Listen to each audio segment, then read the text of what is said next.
First of all, to all my friends in Rostov-on-Don, the Russian Federation, on this difficult day, please stay safe. I hope things turn out for the better, whatever that means for each and every one of you. Today, we are going to discuss a loaded topic. Why does the narcissist block you out? Why wouldn't he hear you? And when he does listen, or pretends to be listening, why doesn't he understand you? What is the source of his constant and consistent incomprehension and surprise at how things evolve? The thing is that the narcissist self-deceives. The extent of the narcissist's self-deception denies belief. The narcissist even deceives himself into believing that he is not deceiving himself. Talk about a double bind. And it all has to do, of course, with grandiosity. My name is Vaknin.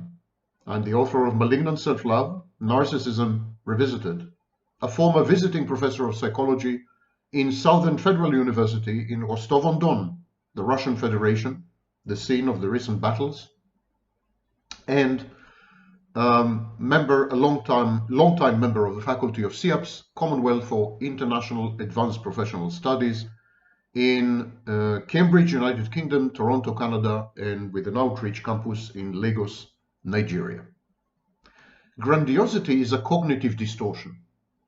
We all have cognitive biases. Some of us even have cognitive distortions, and yet we are still considered to be normal and healthy. So what's the difference when it comes to the narcissist? The narcissist's grandiosity is a cognitive distortion that is cathected.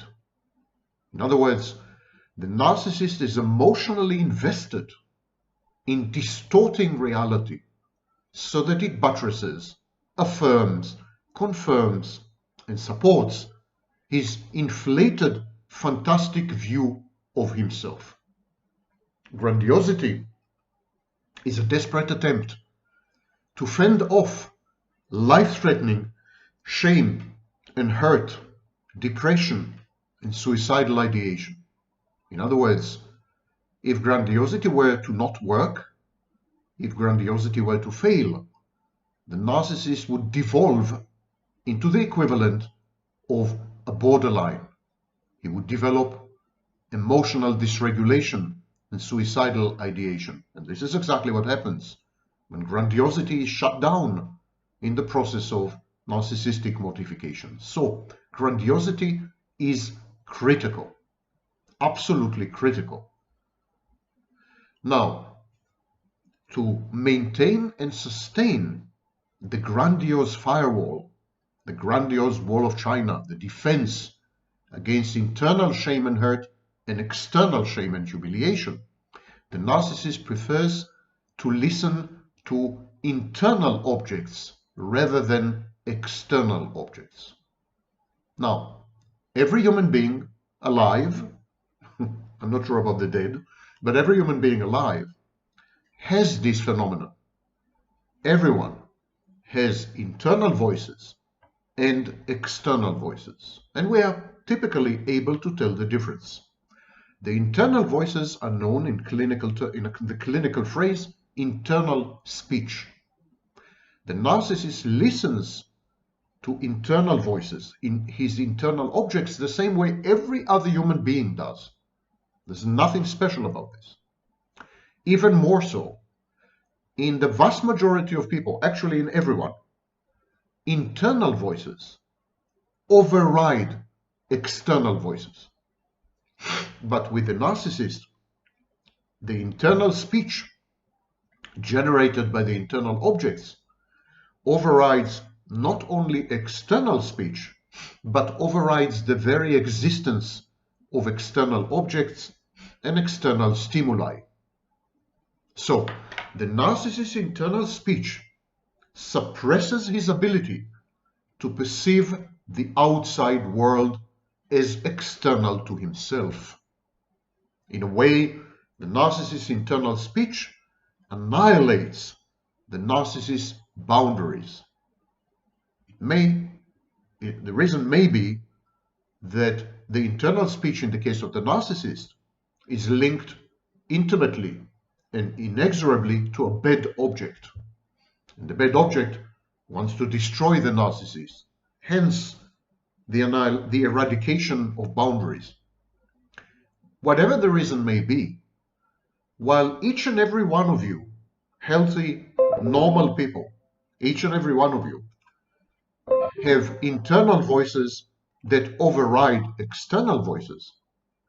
In the narcissist's case, his internal voices, the internal speech, overrides all external stimuli, including cues and information about the separate existence of external objects, such as his intimate partner. And this is, of course, a great definition of psychosis. Now, this happens only in the presence of a cognitive dissonance. When the narcissist receives information from the environment that conflicts with his grandiosity, with his fantastic self-image, with his inflated self-perception, only then he uses his internal speech, the voices in his mind, the internal objects that speak to him. He uses these to suppress reality altogether. And this is a process known as reciprocal inhibition. Actually, there's a neurological aspect to it. It really happens in the brain, and we can watch it happening in functional magnetic resonance imaging, fMRI. This is known as the brain's corollary discharge.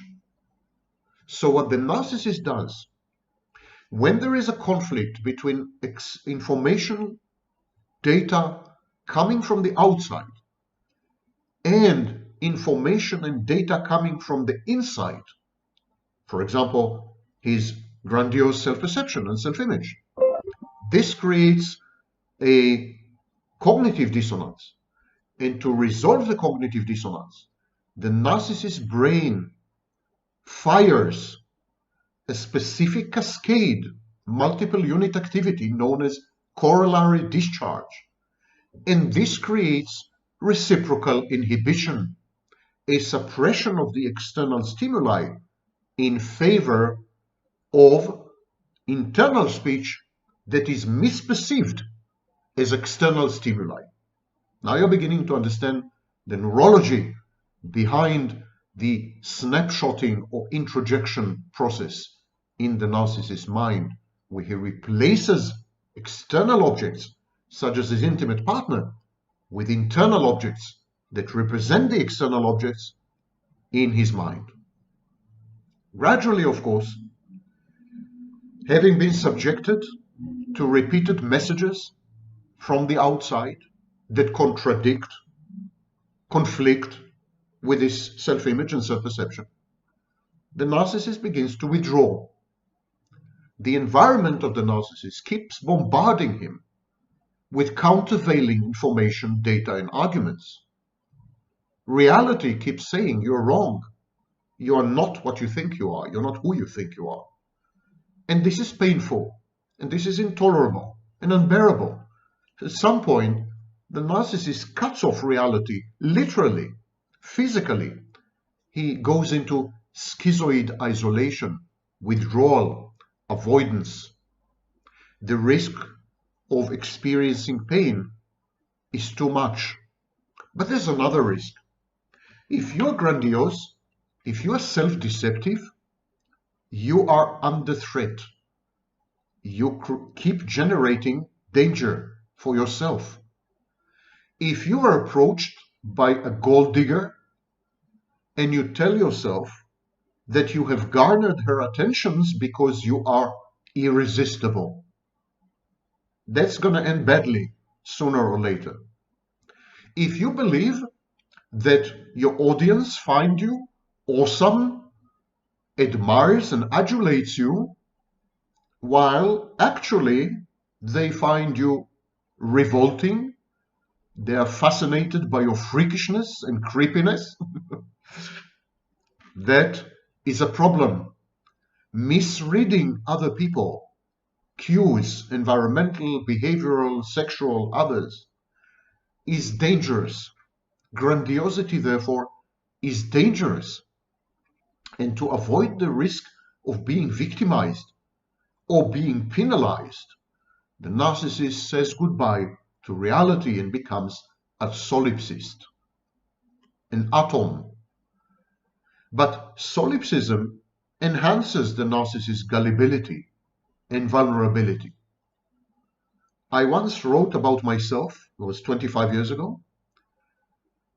People make use of my grandiosity and paranoia, yet I cannot discard these cognitive distortions.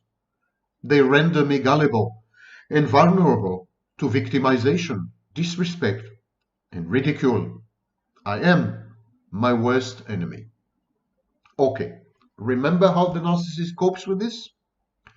He suppresses external stimuli by redirecting his attention to internal voices, to the speech acts or the internal speech of objects in his mind, the introjects. Now, everyone does this. There is a study in the Department of Linguistics at the University of British Columbia. It was led by researcher Mark Scott. Scott theorized that copies of our internal voices produced by a predictive brain signal, the corollary, copies can be created even when there is no external sound. In effect, our inner voices are the result of our brain internally predicting our voices' sound, our own voices. So the brain keeps generating internal voices. The brain keeps anticipating and predicting. There's a predictive model about the environment, about the world, about reality, about other people, what they might do or might not do, etc., etc. And the brain generates internal speech. Scott knew that when external sensory information matched the internal copy that our brain had produced, that external information would be edited out. Yes, when the brain's prediction ends up matching reality, the brain discards reality. I'm going to repeat this because it's counterintuitive and it's bloody mind-boggling. Our brain keeps generating internal voices, and these internal voices keep telling us, this is what's going to happen, you should get prepared, you've done wrong, you've done right, this is the way to do it, etc., etc. These voices keep talking to us. They are introjects.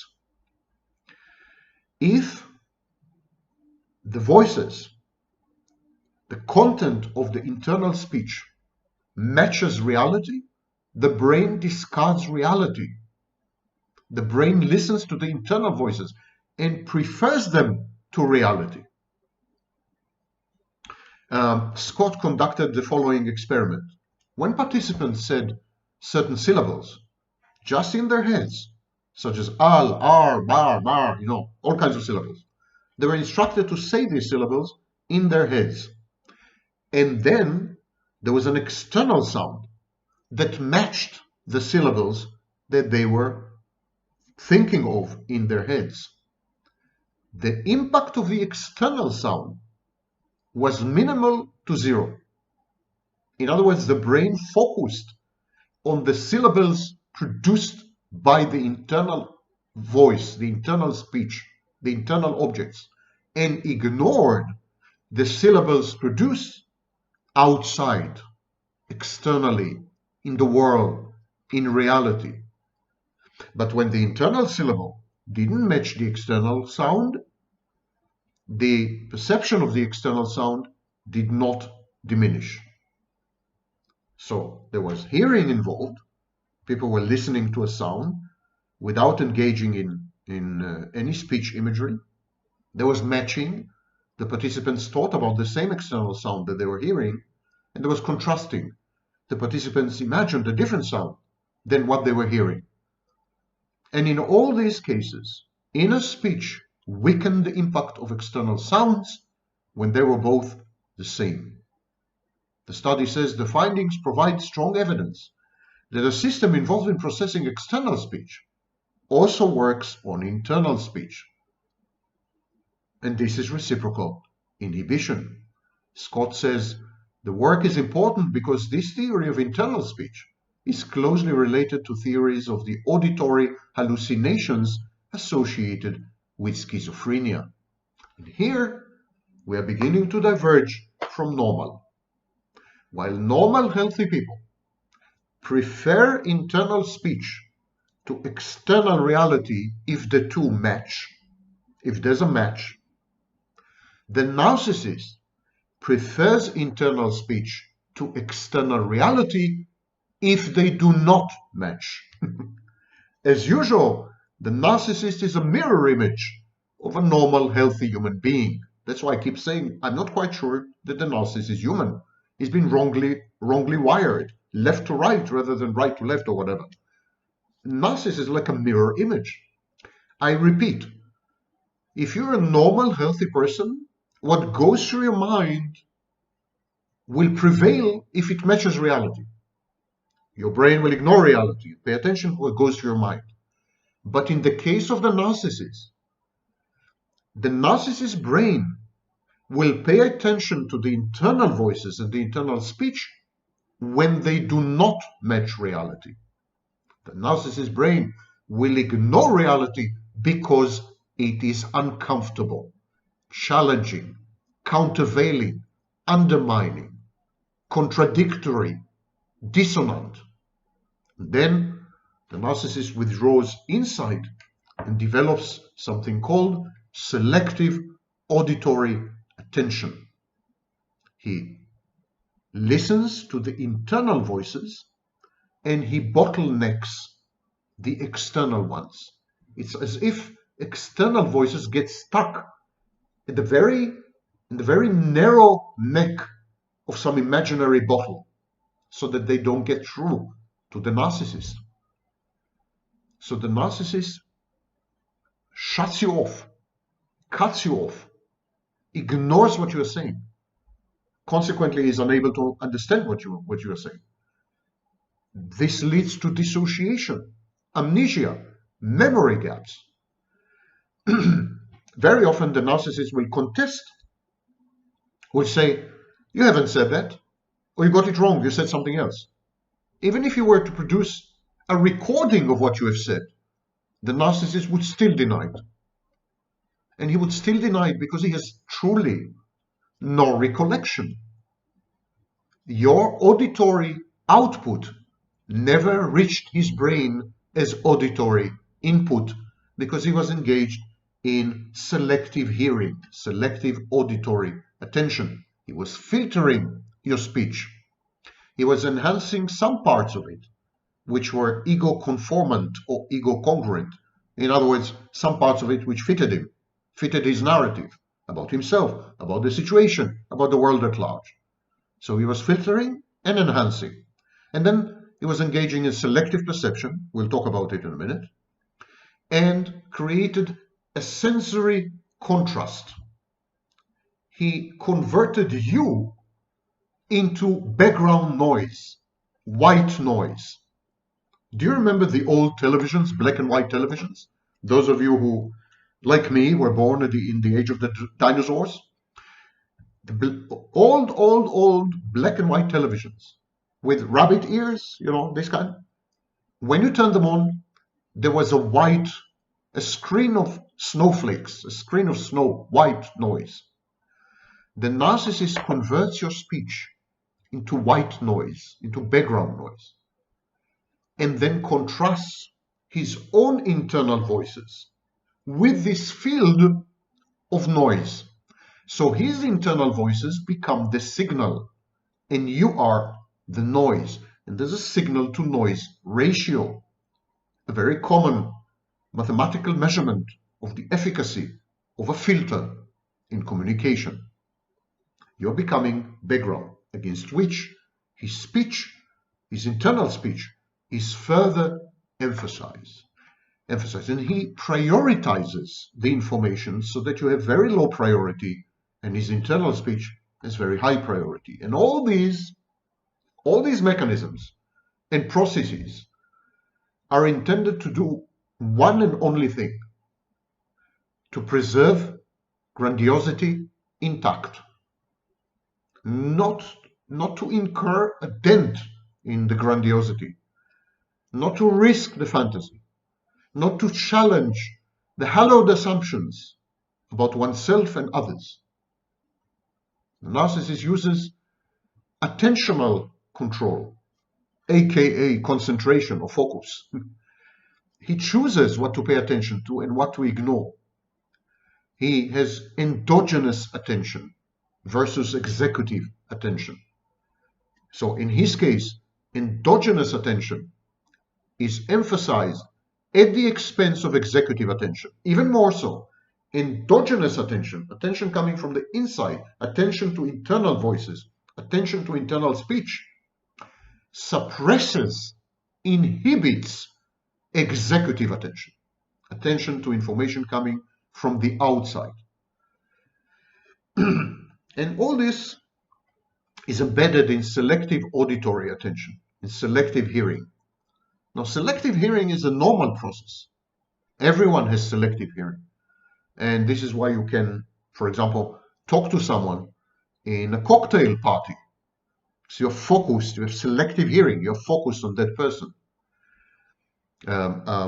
Mother would wake up when the baby cries, although a second before there was a car crash and it didn't wake her up, but the baby's whimper woke her up.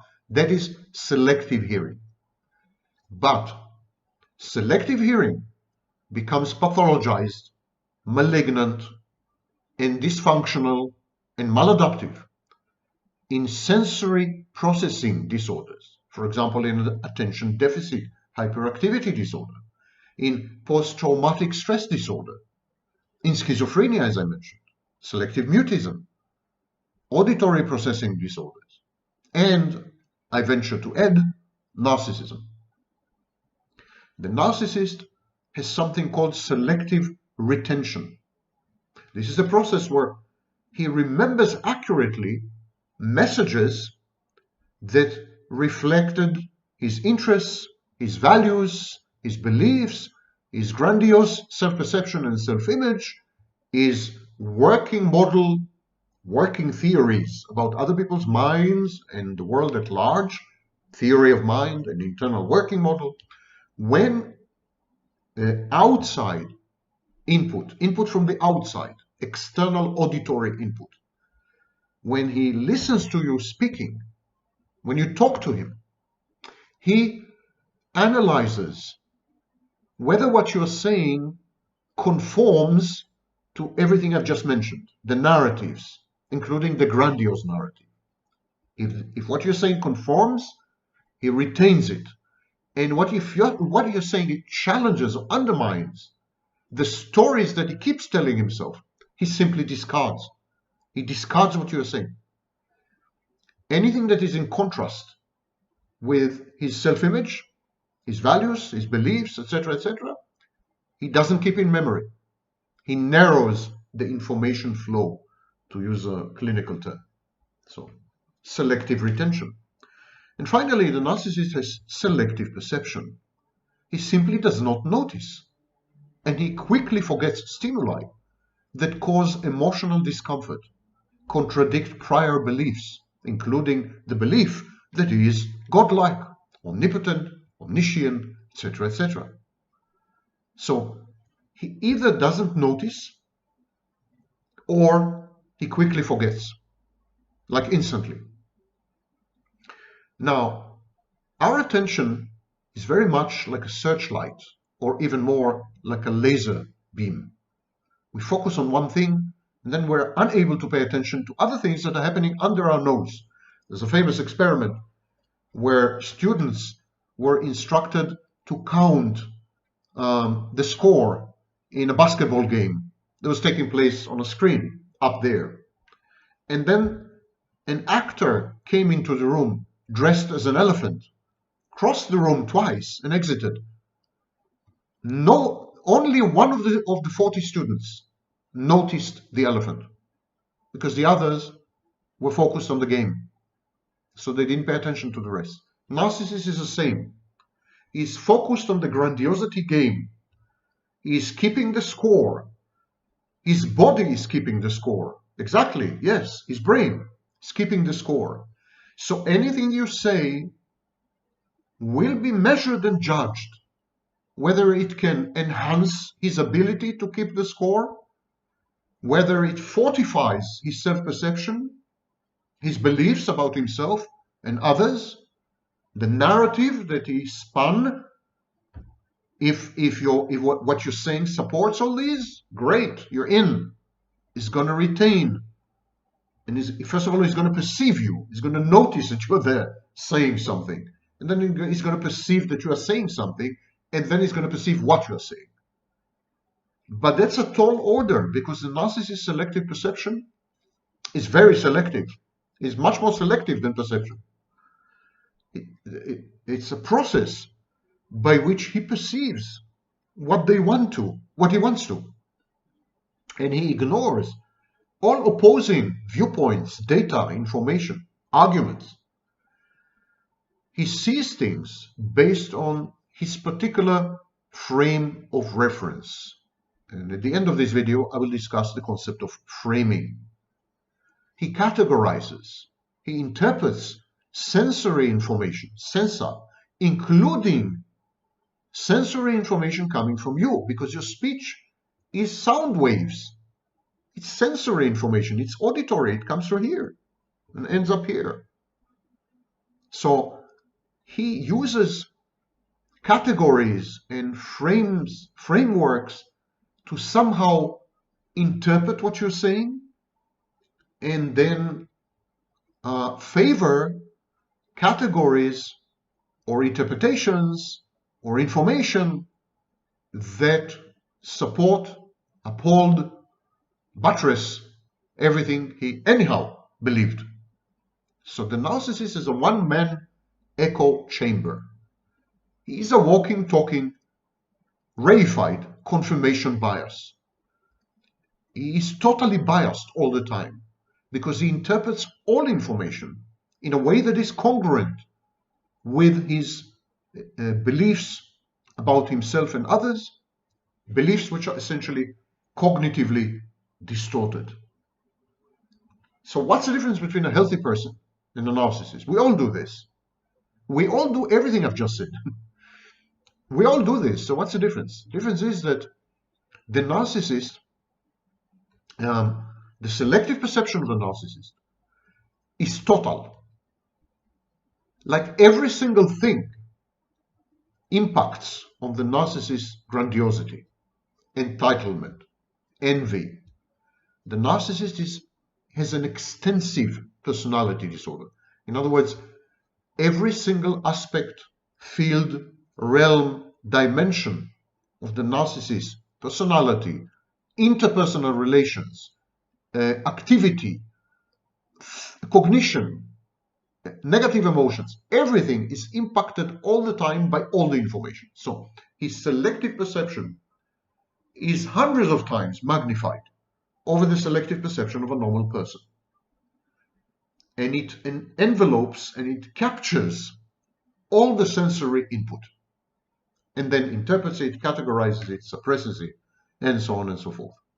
Cognitive biases in psychology are based on selective perception, or expectations at least, and how expectations affect perception.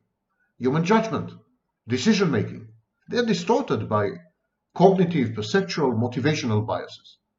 People tend to not recognize their own biases, but they easily recognize and even overestimate the biases in other people's judgment.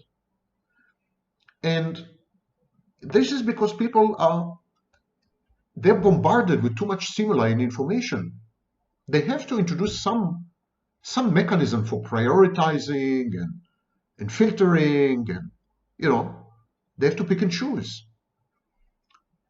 And this involves perceptual vigilance and perceptual defenses and everything. But no one in his right mind applies selective perception to absolutely everything. The narcissist does. You tell the narcissist good morning, he selectively perceives it, he selectively retains it, and he hears you selectively. Did you say good morning in order to challenge him? Were you insulting him? This is hypervigilance. Did you say good morning because you were out to manipulate him to obtain some benefit? The paranoid ideation or the secondary ideation. So the totality and all pervasiveness of the selectivity of the narcissist amount to a delusional disorder. This is a great definition of a delusional disorder. A delusional disorder is when mechanisms of selective hearing, selective retention, selective perception go awry and take over the entire mental apparatus. Now, all of us engage in something called framing. We have concepts and theoretical perspectives on how we should behave, other people should behave, society even, groups of people, how we should perceive reality, how we should communicate about reality. It's framing is a theory, in effect, about how we think and how we communicate interpersonally. Thought or cognitive frames consist of mental representations, interpretations, and simplifications of reality, including rules of thumb or heuristics. Communication frames consist of the communication of the aforementioned frames between actors or between individuals. Framing is a key component of how we perceive the process of thinking and how we endeavor or strive to somehow bridge the gap between two minds which are inaccessible except through language. It's a schema of interpretation, a collection of anecdotes even, stereotypes, in order to understand events and respond to them. We build mental filters through which we kind of understand or try to realize what's happening. We even apply these filters to biological facts, medical facts, cultural influences, societal expectations, sexual scripts, and so on and so forth. Framing involves social construction. It's a social phenomenon. You can't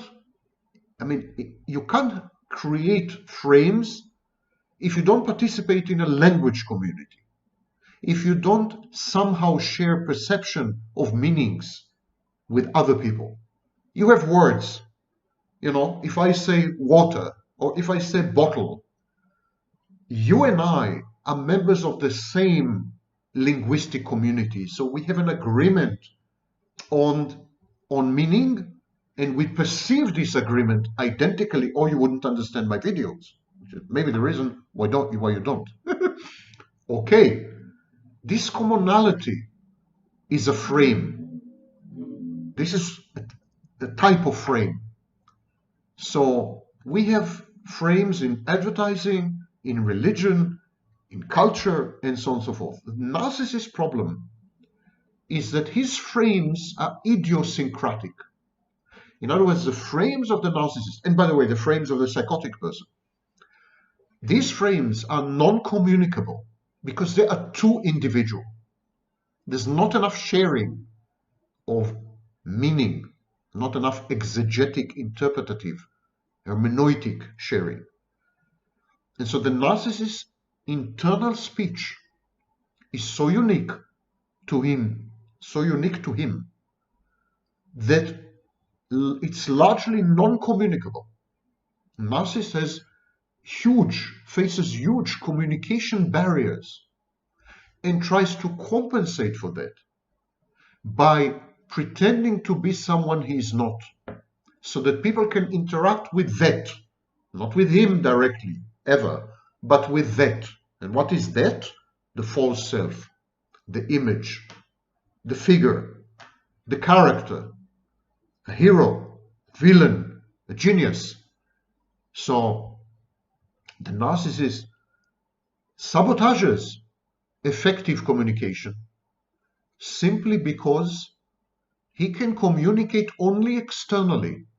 He can never communicate his internal world.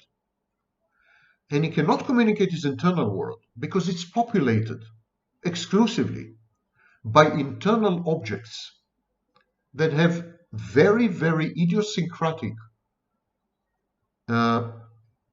indigenous, native internal speech that is non-communicable. Now remember that I keep saying there's an emptiness there. There's nobody home. There's no one there. And this is very true. There's no organizing principle. All the entities inside the narcissist's mind are equipotent.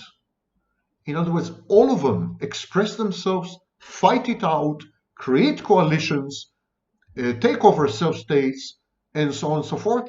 And there is nobody is in charge. There's no one in charge. No one to say, stop here. Even in dissociative identity disorder, we usually have a host personality, which somehow regulates the alters, the other personalities. In narcissism and in borderline, this is missing. It's a chaotic landscape. And to preserve the little integrity there is, to survive simply, the narcissist needs to deny you the power of accessing his mind and then criticizing what you see or challenging it or trying, God forbid, to arrange the furniture. Equivalence frames are when two or more logically equivalent alternatives are portrayed in different ways. This is known as a framing effect. Emphasis frames is when we simplify reality by focusing on a subset of relevant aspects of a situation or an issue. In equivalence frames, the information being presented is based on the same facts, but the frame in which the facts are represented are not the same. They change. So this creates a reference-dependent perception. This is what the narcissist does, in effect. You and the narcissist are in the same situation. You're in the same environment, the same event. Both of you absorb the same data, the same information. What the narcissist would do, he would create equivalence frames. He would frame it his way, which essentially has nothing to do with your way, but still incorporates all the data. So he appears to be sane. He appears to be, he would tell you, it's just a matter of opinion, you know. There's my truth and your truth. There's alternative facts. Rings a bell. And so the narcissist would always challenge the way you see reality. And this is wrongly perceived as gaslighting. It's not gaslighting. The narcissist really sees things differently, as distinct from the psychopath. The psychopath really gaslights you. Psychopath manipulates you by challenging your perception of reality and undermining it so that you don't trust your judgment any longer. The narcissist doesn't do that. He simply can't have it your way. He can't accept your take on things. He needs to substitute his mind for your mind. He needs to take over your mind, snatch it, subjugate it, consume it, assimilate it, regulate it, call it anything you want. Similarly, the narcissist uses emphasis frames. Rather than, for example, tackle a whole situation, an entire situation, he would isolate one element. And he would obsessively and compulsively focus on that element, a subset, some aspect. And he would magnify it, a mole, you know, an anthill, and he would magnify it. And he would render this aspect, or this element, or this figment, the most important thing. And he would develop a whole argument about it, a whole debate and fight, and conflict, and what have you. So narcissist speech is very manipulative. And I recommend that you watch the video that I've made about the 8 or 10 ways that narcissists weaponize speech and distort it. But again, there is this misperception in the online community of self-styled experts. They're dogs and mother-in-laws, because they're all experts nowadays. the narcissist, as opposed to the psychopath, as distinct from the psychopath, the narcissist is not premeditated. He is not evil or malevolent. He is just who he is, period. He is not someone you would like to be with. He is pernicious. He is virulent. But he is more like a virus. He is more like a tiger. You say, yeah, but the tiger doesn't have a mind. The tiger can't choose right from wrong. The tiger can't make moral decisions and ethical decisions. Neither can the narcissist. Because many of the processes that I'm describing are totally unconscious. Totally. Go through my last 20 videos. All these unbelievable distortions of the mind, they're unconscious. The psychopath does all these things consciously. He is ruthless. He is merciless. He is cruel and callous. The narcissist just stumbles through life. He's a bumbling fool. He's gullible. He's stupid, pseudo-stupid. And he tries to survive by pretending that he is not he, by mimicry. It's like, you're looking at me, but you're wrong. It's not me. You know, I'm someone else. It's infantile. It's what a child would do. Did you break the vase? No, it wasn't me. It was my imaginary friend. And that's who the narcissist is. A child.